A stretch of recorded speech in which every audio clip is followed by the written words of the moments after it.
Assalamualaikum warahmatullahi wabarakatuh. Ketemu lagi dengan channelnya Mister US. Dalam kesempatan ini saya akan berbagi dan berada di kebun ini tanaman kopi ya. Tanaman kopi. Cuman di sini ada yang tumbuh subur, ada yang ketinggalan, kemudian juga ada yang bermasalah dengan hama seperti ini ya. Oke, baik ya para sahabat ya. Ini kutu kebul ya.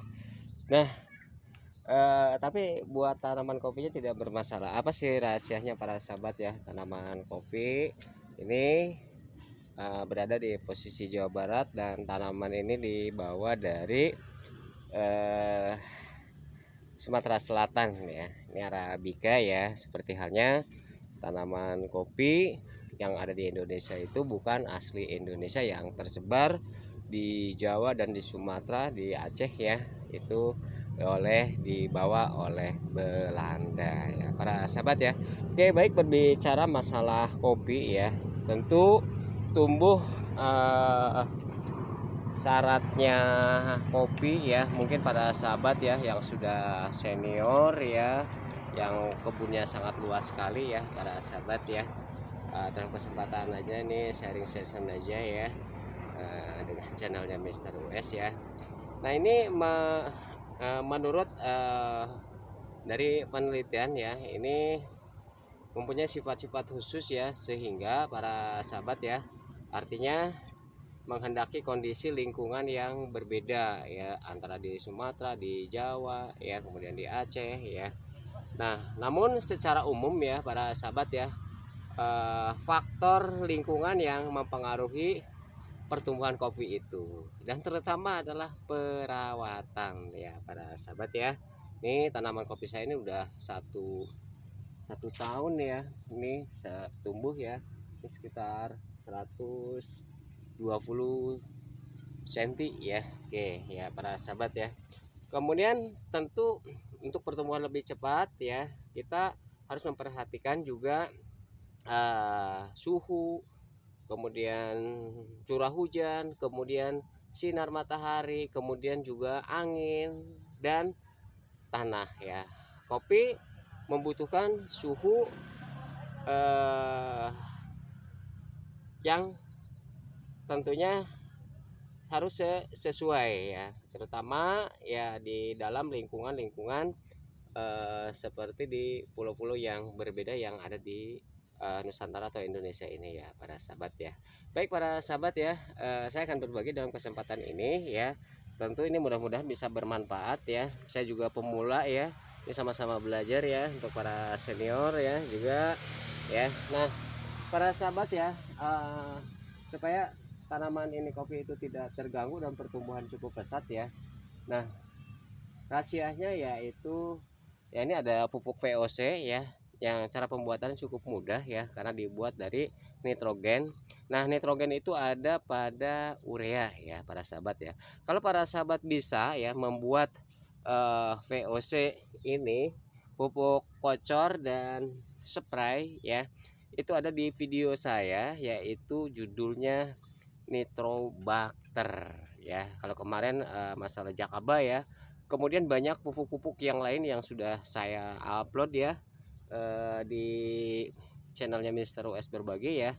Nah dalam kesempatan kali ini kita langsung aja praktek ya para sahabat yang baru menemukan dan baru menemukan channel US atau baru gabung ya. Silahkan subscribe, kemudian like dan bagikan supaya para sahabat juga menjadi orang yang membagi informasi atas ilmu-ilmu atau temuan-temuan di dalam berkebun ataupun bertani ya. Karena saya dalam kesempatan kali ini saya akan membahas tentang kesuburan tanah ya, kemudian daun dan tunas ya, sehingga cepat menghasilkan atau produksi ya. Karena kalau tanah kita itu tidak pernah diberikan pupuk ya, tidak otomatis ya nutrisi dari dalam tanah itu akan terhisap ya. Kemudian ya tentu lambat laun akan apa? Akan habis ya. Baik, kita langsung aja praktek ya para sahabat ya. Nah, para sahabat ya, ini ada Nitrobacter yang sudah jadi ya. Nih ya, sudah berbusa, berwarna agak kehijauan seperti air kolam ya para sahabat ya. Nah, pupuk ini sangat irit sekali para sahabat ya.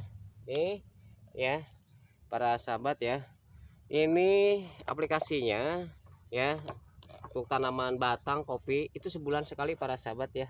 Karena kopi itu menghasilkan produksi tahunan ya para sahabat ya.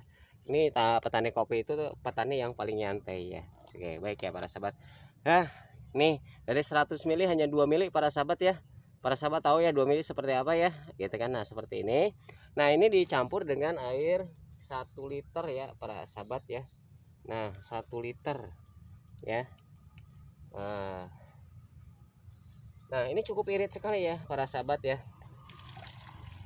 Ya, pupuk cair ini sangat irit sekali. Sebab yang kalau saya lihat, yang perhatikan ya, itu selalu menggunakan pupuk-pupuk sintetis atau pupuk-pupuk kimia ya para sahabat ya. Tapi ya dengan cara seperti ini akan mengurangi biaya kos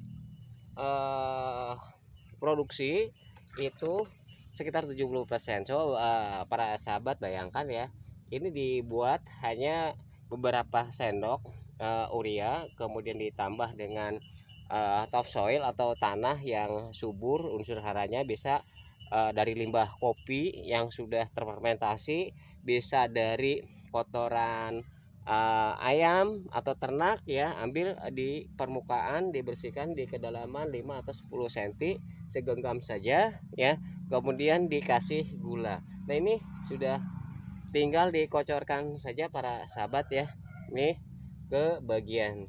Nah, kemudian kebutuhannya ya intervalnya ya sebulan sekali, kemudian disesuaikan dengan tanaman apabila sedang berproses pembuahan atau masa vegetatif atau generatif ya para sahabat ya. Kemudian juga sama ya para sahabat ya, apabila diaplikasikan pada penyemprotan pensperayan ini, aplikasinya di pagi hari atau sore hari para sahabat ya tuh.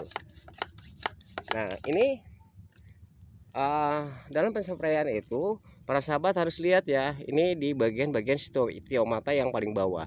Karena apa? Ini stiomata yang ada di bagian bawah ini adalah proses fotosintesis, yang mana stiomata itu mengambil oksigen dari luar, diproses di stiomata. Ini daun di sini ada ya, kemudian ke batang, kemudian ke akar, kemudian dikembalikan lagi ke daun-daunnya. Oke ya para sahabat ya, ini mudah-mudahan video ini bermanfaat. Kita aplikasikan saja seperti ini para sahabat ya, untuk merangsang pertumbuhan akar, daun, tunas ya. Oke, seperti ini ya para sahabat ya. Oke, caranya ya. Oke, mudah-mudahan video ini bermanfaat. Apabila bermanfaat ya, ini bisa menekan biaya pembelian pupuk ya para sahabat ya.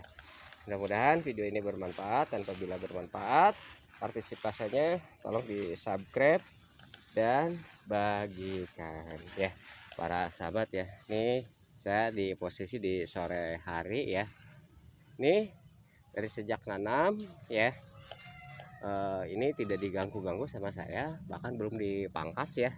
Oke, nanti saya akan bahas masalah pemangkasan, juga masalah batang yang ada pada pohon kopi, mana yang layak untuk dipangkas, mana yang tidak ya para sahabat. Mudah-mudahan video ini bermanfaat. Terima kasih. Assalamualaikum warahmatullahi wabarakatuh.